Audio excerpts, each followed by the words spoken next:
Sometimes the person carrying the tray is the one destiny has been waiting for all along.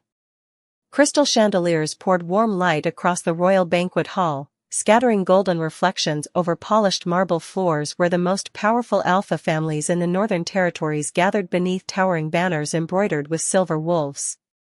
Every chair at the endless banquet table had been reserved for nobles, warriors, and honored guests. Every polished goblet sparkled. Every whispered conversation carried ambition disguised as courtesy. Tonight was more than another royal celebration. It was the night the Alpha King would announce the woman chosen to stand beside him as Luna, and every influential family believed their daughter would leave wearing the crown of destiny. Emily Carter lowered her eyes as she balanced a silver serving tray against one arm, moving carefully through the crowded hall while trying not to disturb anyone important. She wasn't invited to the banquet. She wasn't expected to witness history. She existed only because someone had to refill empty glasses, replace forgotten silverware, and quietly disappear before anyone noticed the rejected Omega standing too close to greatness. A year ago, Emily had belonged to the Crescent Ridge Pack. After her wolf failed to awaken during the moon ceremony, whispers followed her through every street until whispers became judgment, and judgment became exile. Broken Omega. Worthless. Bad omen. The words had never been shouted.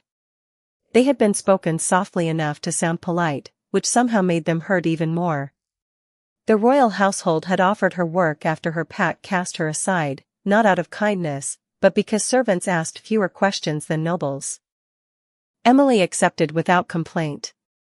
It was better to polish silver than to spend another winter wondering whether she belonged anywhere at all.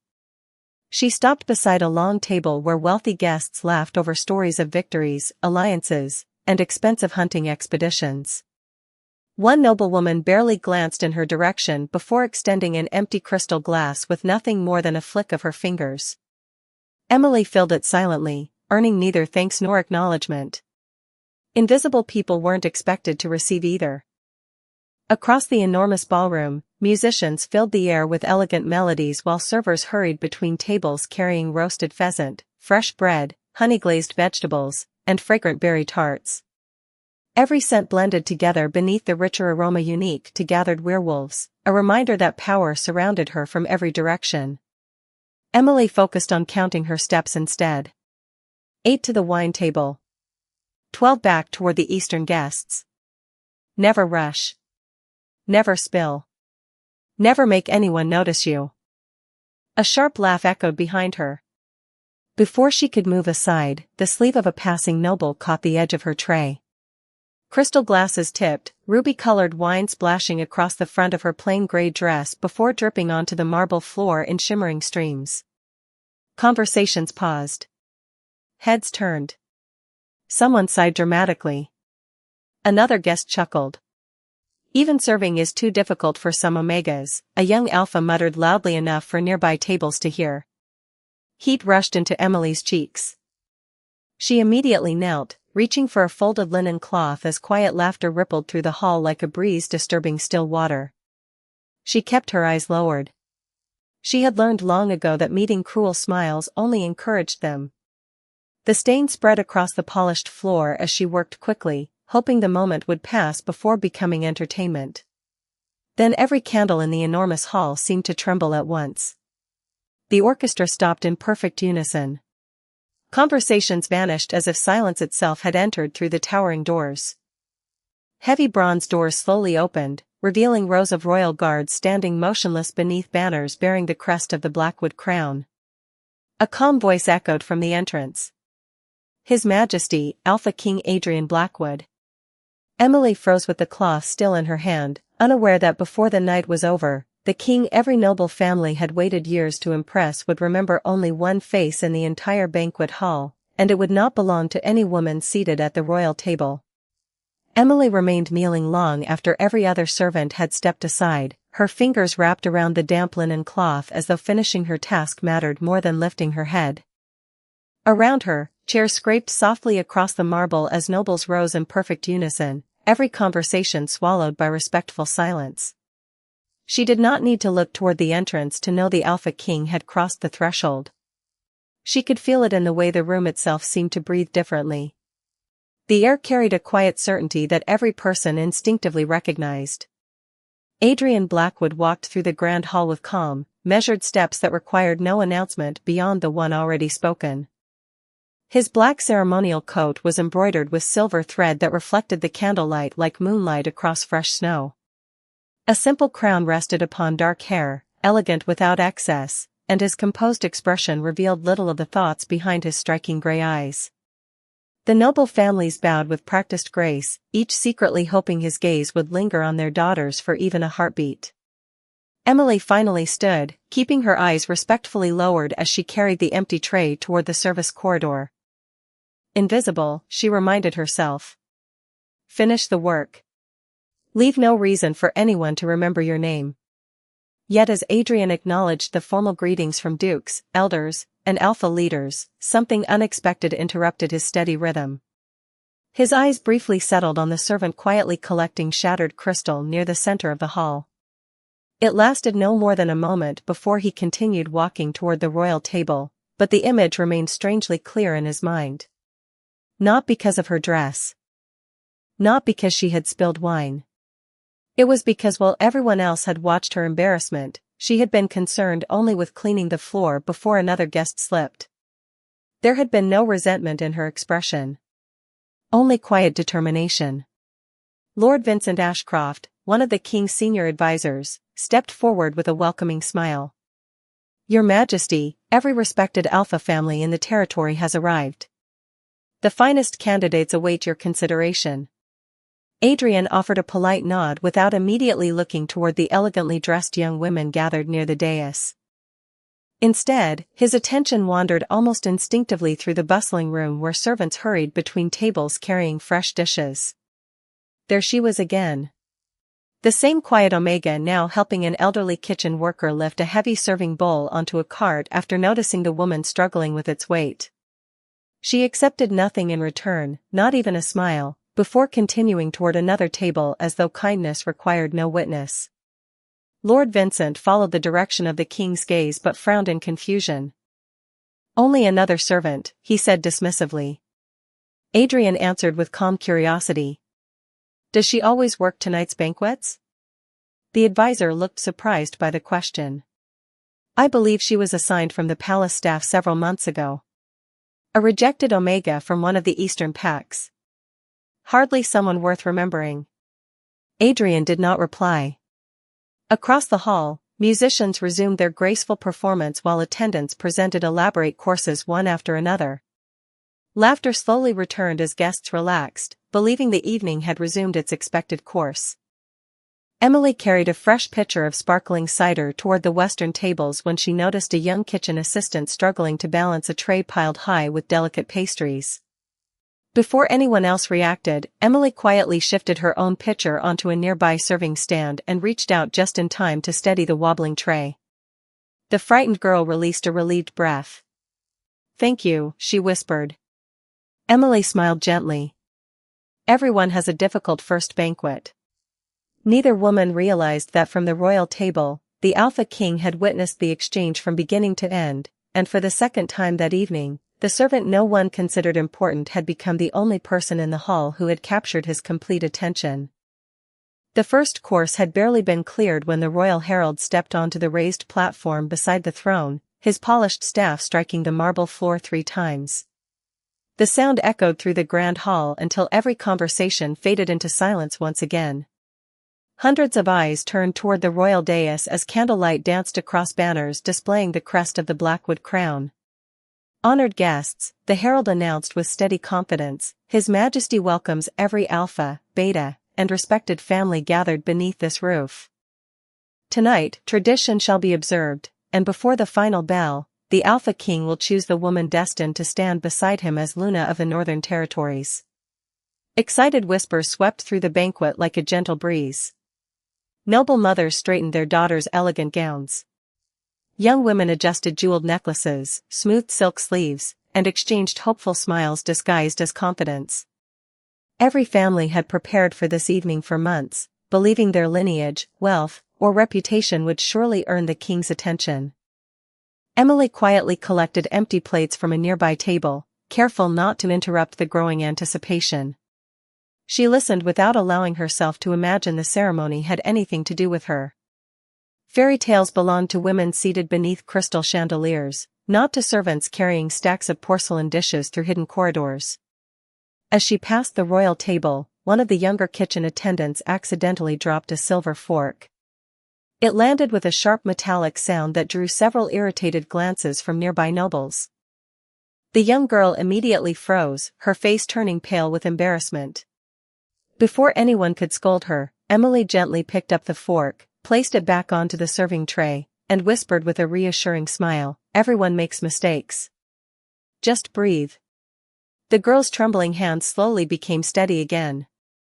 She nodded gratefully before continuing her work. Adrian watched the exchange without speaking.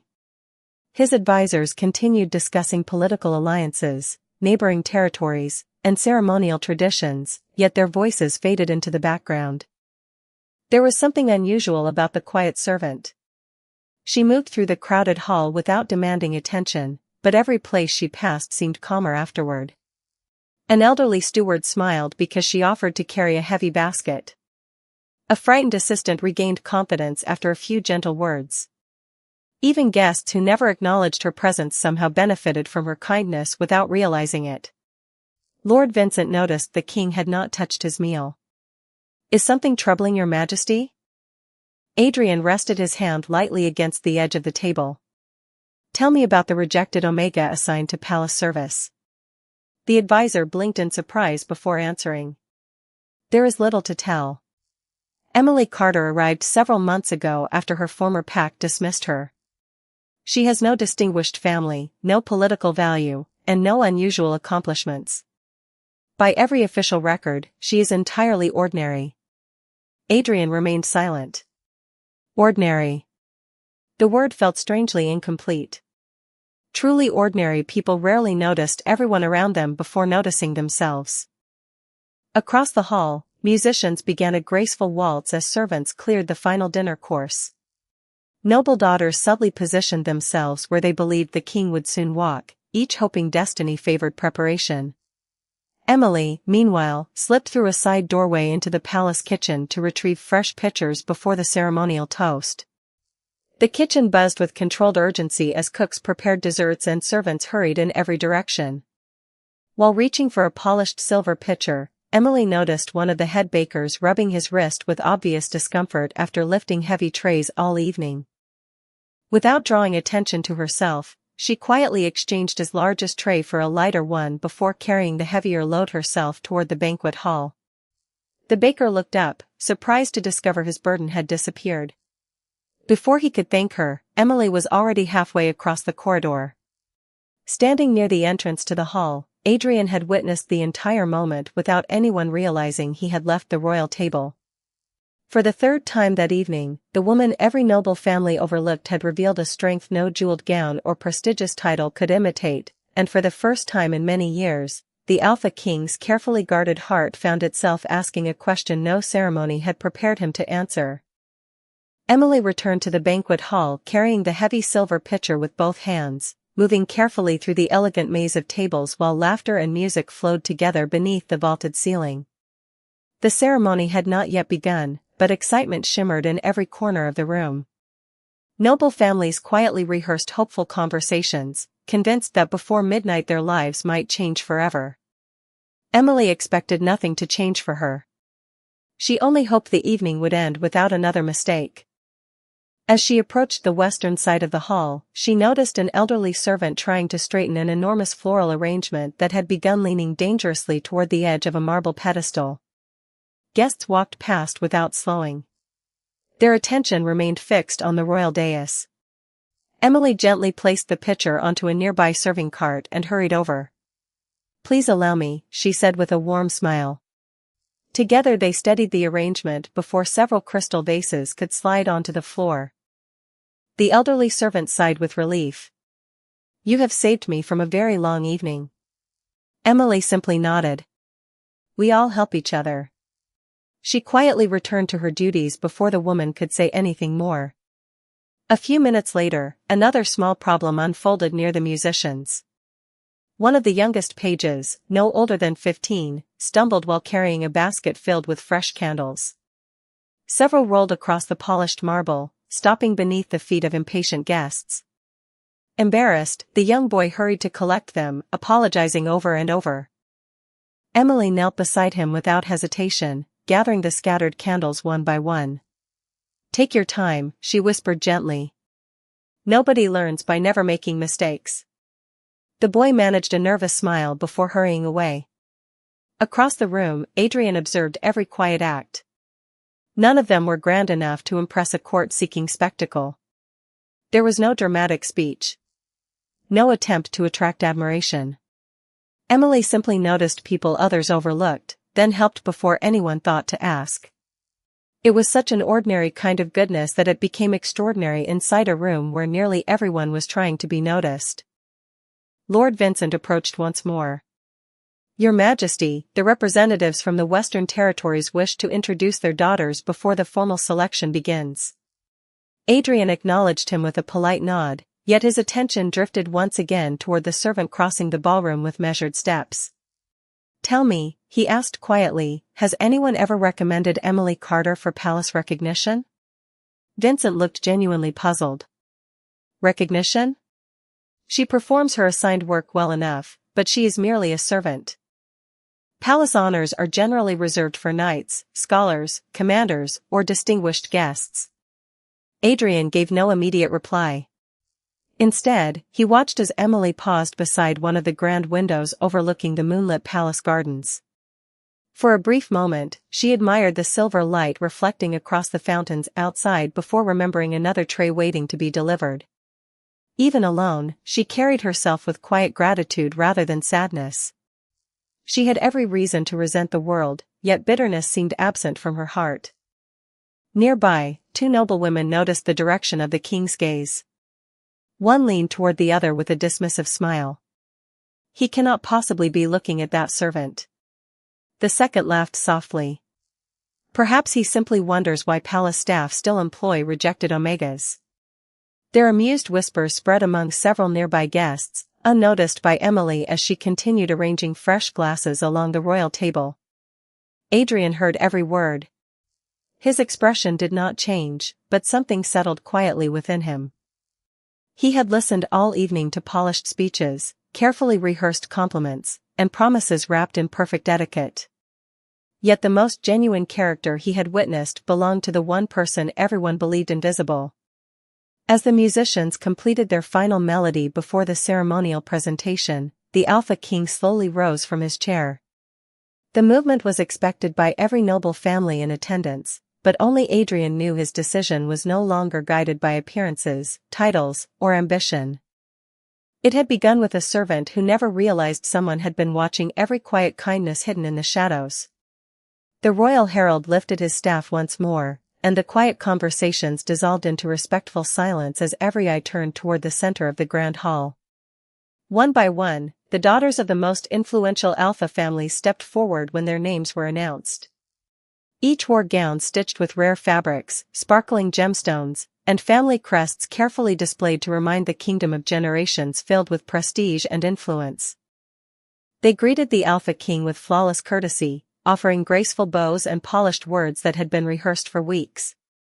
Adrian acknowledged each introduction with calm respect, yet his expression remained unreadable. No smile lingered longer than courtesy required. No glance revealed preference. The uncertainty only deepened the anticipation spreading throughout the ballroom. Emily remained near the service tables, quietly refilling crystal glasses before carrying another tray toward the eastern wing of the hall. She deliberately kept her attention on her work, avoiding the ceremony unfolding only a few yards away. This night belonged to women whose futures were shaped by noble blood and powerful alliances. She had accepted long ago that destiny had chosen a different path for her. As she reached the center aisle, a confident young alpha named Marcus Whitmore stepped into her path with an amused smile that immediately caught the attention of several nearby guests. "Careful," he said loudly enough for surrounding tables to hear. "If you walk any closer to the royal platform, someone might mistake you for one of the candidates." soft laughter rippled through the crowd. Emily stopped politely, lowering her eyes. "I am only delivering refreshments, sir." Marcus glanced toward his companions before speaking even louder. "Then perhaps you should remember your place. Tonight is for future Lunas, not servants carrying pitchers." More laughter followed, joined by several knowing smiles from nearby nobles who seemed grateful that someone else had become the evening's entertainment. Emily felt warmth rise into her cheeks, but her voice remained gentle. "You are right. Please excuse me." She shifted slightly, hoping to continue past without creating further attention. Marcus stepped aside with an exaggerated bow, allowing her to pass only after several more amused chuckles echoed through the hall. Emily continued walking without looking back. She had endured far worse than careless words. Even so, each quiet remark carried memories she had spent months trying to leave behind. At the royal table, Lord Vincent leaned closer to Adrian. "Young Marcus enjoys making himself noticed." Adrian's gaze never left the servant disappearing toward the western tables. "He certainly succeeded." His voice remained calm, but there was a thoughtful weight beneath the words that Vincent had rarely heard. Moments later, Emily reached a side station where she began arranging fresh glasses for the ceremonial toast. While working, she noticed one of the younger servants struggling to carry a large silver pitcher almost too heavy for her arms. Without hesitation, Emily exchanged trays, taking the heavier load herself while handing the lighter one to the exhausted girl. "Thank you," the servant whispered with visible relief. Emily answered with a reassuring smile. "We finish faster when nobody carries their burden alone." From across the ballroom, Adrian watched the exchange unfold exactly as every previous one had. She had just been humiliated before dozens of respected guests, yet her first instinct remained helping someone else. No resentment. No complaint. No attempt to gain sympathy. Only quiet compassion. Around them, the final preparations for the royal selection continued as nobles adjusted elegant clothing and hopeful daughters waited for their names to shape history. None of them noticed that the Alpha King had already stopped paying attention to the ceremony they believed would determine his future, because the woman everyone insisted did not belong anywhere near the royal platform had unknowingly become the measure by which every other heart in the room was now being judged. The final introductions came to an end, and a quiet expectancy settled over the banquet hall like fresh snow covering an open field. Crystal chandeliers shimmered above hundreds of waiting faces, while the musicians lowered their instruments in anticipation of the moment every noble family had traveled across the kingdom to witness. The royal herald stepped forward with solemn dignity. "According to the ancient tradition of the Northern Territories, His Majesty will now begin the ceremonial walk before announcing the woman who shall become the future Luna." Every eligible young woman straightened her posture. Some folded trembling hands together while others lifted hopeful smiles toward the royal dais. Parents exchanged nervous glances, silently calculating how this single decision could reshape generations of their family's future. Adrian descended the polished marble steps with calm confidence. Every movement reflected years of discipline, yet beneath his composed expression, something unfamiliar stirred quietly inside him. He had entered the banquet expecting to fulfill an obligation to the crown. Instead, every hour had revealed someone who seemed entirely untouched by ambition. As he began walking through the center aisle, noble daughters greeted him with graceful bows. Some offered carefully chosen compliments. Others spoke warmly about unity between powerful houses or the prosperity of the kingdom. Adrian listened politely, thanking each with sincere respect, but his attention drifted elsewhere almost against his own will. Emily had just finished arranging fresh glasses along a side table near one of the towering stone columns. Believing the ceremony required more refreshments nearby, she lifted another silver tray before quietly stepping into the outer aisle, careful to remain far enough away that no guest could mistake her presence as part of the royal presentation. She never imagined anyone important would notice where she stood. Then Adrian stopped walking. The entire ballroom seemed to pause with him. Lord Vincent frowned slightly from the royal platform, uncertain why the carefully planned procession had suddenly halted. Adrian remained perfectly still, his eyes searching the crowded hall. There was no visible reason. No spoken invitation. Only an unmistakable feeling that quietly guided every instinct he possessed. His wolf, calm throughout the evening, had become unexpectedly alert. It was not a roar or an overwhelming force. It was a gentle certainty, like recognizing a familiar melody carried across a distant breeze. Adrian slowly turned his head toward the outer aisle. Emily looked up only because the room had become strangely silent. For the briefest moment, their eyes met across the candlelit hall. She immediately lowered her gaze, assuming she had unintentionally stepped into the king's path. "Forgive me, Your Majesty," she said softly before taking one respectful step backward to clear the aisle.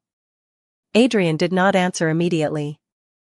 Instead, he continued looking at the quiet servant who had apologized despite doing nothing wrong. Around them, whispers began spreading from table to table. "Why has he stopped?" one noblewoman murmured. "Who is he looking at?" another asked in confusion. Marcus Whitmore folded his arms with an amused smile. Surely not the servant. Yet Adrian heard none of the growing speculation. In that single quiet moment, every polished introduction, every elegant speech, and every display of noble status faded into the background. What remained before him was the same woman who had cleaned broken glass without complaint, comforted frightened servants, carried burdens that were not hers, and answered humiliation with kindness instead of bitterness. Something deep within him recognized a truth long before his mind found words for it. His heartbeat remained steady, but his certainty became impossible to ignore. Without hesitation, the Alpha King took his first step away from the line of waiting noble daughters. Then another. Then another. Gasps rippled across the ballroom as every person slowly realized he was no longer following the ceremonial route that tradition had demanded for centuries. He was walking toward the one woman who believed she had never belonged at the banquet at all. Every conversation disappeared beneath a silence so complete that even the musicians lowered their eyes, uncertain whether they had witnessed the beginning of a new tradition or the end of an old one. Adrian continued walking with calm, unwavering steps across the marble floor, passing every noble daughter who had expected him to stop before her. Elegant smiles slowly faded into disbelief. Proud parents exchanged confused glances. Lord Vincent stood motionless beside the royal platform, watching history drift farther away from every carefully prepared ceremony. Emily tightened her grip on the silver tray resting against her hands. Surely the Alpha King intended to pass her on his way toward someone else. She took another respectful step backward until the stone column rested behind her shoulders, leaving the center aisle completely clear. Her heart beat faster, not from hope, but from the fear that she had somehow interrupted the sacred procession. Adrian never changed direction. When he finally stopped, only a few feet separated them. Emily slowly lifted her eyes, immediately lowering them again as royal etiquette required. "Your Majesty," she said softly, "forgive me if I have stood where I should not." Adrian looked at her for a quiet moment before answering. "You have stood exactly where you were meant to be." His words drifted through the silent hall like a gentle breeze, carrying farther than anyone expected. Emily blinked, uncertain she had heard correctly. "I am only a servant." Adrian shook his head almost imperceptibly. "That is your duty. It is not your identity." A ripple of astonished whispers spread across the ballroom. Marcus Whitmore stepped forward with visible disbelief. "Your Majesty," he called respectfully, "surely there has been some misunderstanding. She is not among the candidates chosen by the Royal Council." Adrian turned calmly toward him. "I am aware." Marcus hesitated before speaking again. "She is a rejected Omega with no noble standing." Adrian's expression remained composed, but his voice carried a quiet authority that reached every corner of the hall. "Throughout this evening I have watched many people present their family names, their titles, and their accomplishments. I have also watched one woman ask for nothing while giving kindness to everyone around her." No one interrupted. Adrian continued, his eyes returning to Emily. "When crystal shattered, she cleaned it before anyone slipped. When servants struggled, she carried their burdens. When others laughed at her, she answered with grace instead of resentment. Character reveals itself most clearly when no reward is expected. Emily felt tears gathering despite every effort to remain composed. She had spent so long believing her quiet acts disappeared unnoticed that hearing someone speak of them felt almost impossible. Adrian slowly removed the royal cloak fastened across one shoulder, its deep midnight fabric embroidered with the silver crest of the Blackwood wolves. With deliberate care, he gently placed it around Emily's shoulders. The rich fabric settled softly over her plain servant's dress, drawing quiet gasps from every guest who understood the meaning behind such a gesture. Emily instinctively reached to remove it. "Your Majesty, I cannot accept something so valuable." Adrian gently stopped her hand before she could lift the cloak away. "Its value is not in the fabric," he said. "Its value is in the honor it represents." He then offered his hand, not as a command, but as an invitation. Emily looked at it with uncertainty before slowly placing her trembling fingers into his.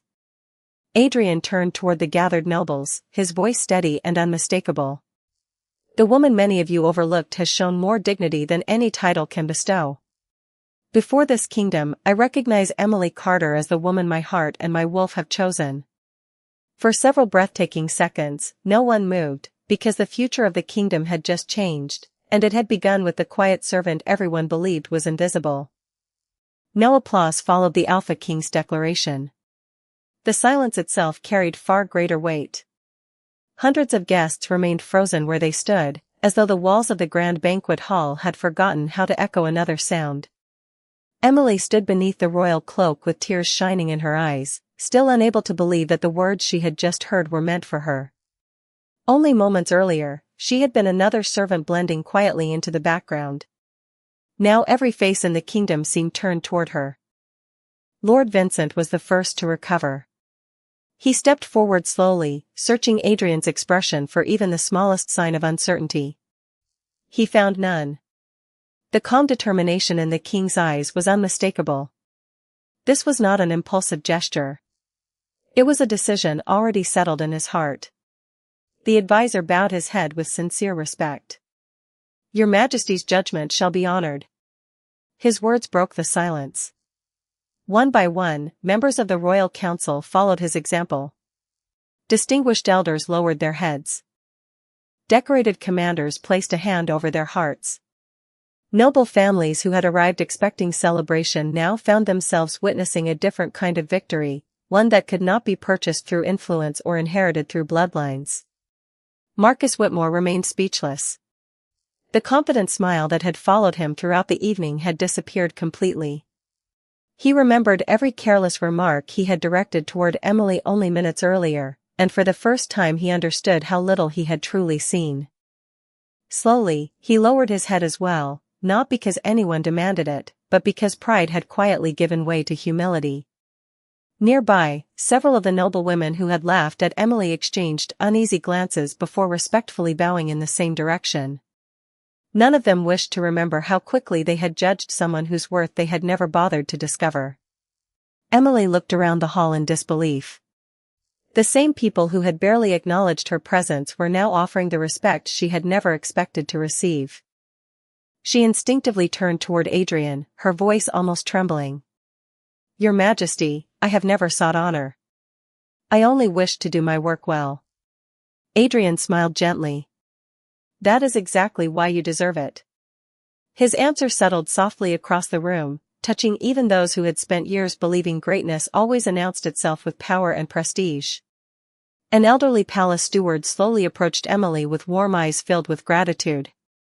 "Miss Carter," he said quietly, "every servant in this palace has known your kindness. We simply never imagined the entire kingdom would come to know it tonight." Several palace servants standing near the banquet entrance smiled through emotional tears. The young kitchen assistant Emily had comforted earlier placed one hand over her heart, unable to hide her happiness.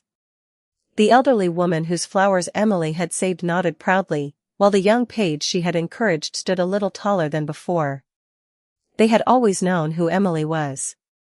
Now everyone else finally saw her too. Adrian gently guided Emily toward the center of the grand hall where the light from the crystal chandeliers fell brightest upon the marble floor. No one looked away. The royal cloak resting across her shoulders no longer seemed borrowed. Somehow it already appeared as though it had always belonged there. Adrian addressed the gathered assembly with quiet confidence. A kingdom becomes stronger when it recognizes character before status, compassion before appearance, and integrity before reputation. Let this evening be remembered not because tradition remained unchanged, but because truth was finally given the place it deserved. This time the silence did not feel uncertain. It felt peaceful. Throughout the magnificent hall, heads remained respectfully bowed, not before a servant, but before a woman whose quiet heart had transformed the meaning of honor for an entire kingdom. The royal herald slowly stepped forward once more, his voice carrying through the grand banquet hall with a dignity that matched the significance of the moment. By the authority of the Blackwood Crown and before the honored witnesses of every great house gathered here tonight, let it be recorded that His Majesty has made his choice. Every candle seemed to glow a little brighter as Adrian continued holding Emily's hand with quiet confidence. He looked at her not as someone rescued by fortune, but as someone whose worth had finally been recognized. Emily took a slow breath, still overwhelmed by everything that had unfolded. "Your Majesty," she whispered softly, "I have nothing extraordinary to offer a kingdom." Adrian smiled with the same calm warmth that had guided every decision he made that evening. "You have already offered what cannot be taught. Compassion without expectation. Humility without weakness. Strength without pride. A kingdom will always have warriors, scholars, and leaders. What it needs most is someone who reminds its people to care for one another." His words settled gently over the gathering, and for the first time that evening, applause began to rise throughout the hall. It started quietly among the palace servants who knew Emily best. The young kitchen assistant smiled through joyful tears as she clapped with genuine excitement. The elderly steward followed, then the musicians, then members of the royal council. Within moments, the entire banquet hall echoed with heartfelt applause that no ceremony had required. It was freely given, and because of that, it meant everything. Emily looked around the room, hardly recognizing the same faces that had ignored her only hours before. Their expressions no longer reflected curiosity or disbelief. They reflected respect. Even Marcus Whitmore stepped forward with sincere humility. He bowed deeply before Emily and Adrian. "Miss Carter," he said quietly, "I judged you without knowing your character. I hope one day you will accept my apology." Emily answered with the same gentle grace that had defined her throughout the evening. "We all learn by seeing people more clearly than we did yesterday." Marcus nodded gratefully, understanding that forgiveness often required more courage than pride ever could. Adrian then led Emily toward the raised royal platform where the great windows overlooked the moonlit gardens beyond the palace walls. Silver light poured into the hall, surrounding them with a peaceful glow that seemed almost timeless. The Alpha King turned to face the assembled kingdom one final time. "Tonight we did not abandon tradition," he declared. "We fulfilled its highest purpose. A true Luna is not chosen because others admire her. She is chosen because her heart inspires others to become better." The royal herald raised his staff high into the air. "Let all present bear witness. From this night forward, Emily Carter is recognized as the future Luna of the Northern Territories." This time the applause returned stronger than before, filling every corner of the magnificent hall. Emily looked toward the palace servants gathered near the entrance, remembering the countless ordinary days when she had quietly carried trays, polished silver, and believed no one would ever know her name. She realized those moments had never been ordinary at all. Every small act of kindness had quietly shaped the path that brought her here. As Adrian and Emily stood together beneath the light of the chandeliers and the rising moon beyond the palace windows, the kingdom witnessed something far greater than a royal announcement. It witnessed the triumph of character over status, kindness over prejudice, and quiet integrity over outward appearance. Long after the banquet ended, people would remember that remarkable evening not because a king had chosen an unexpected Luna, but because an entire kingdom had finally learned that the strongest hearts are often found in the people the world forgets to notice.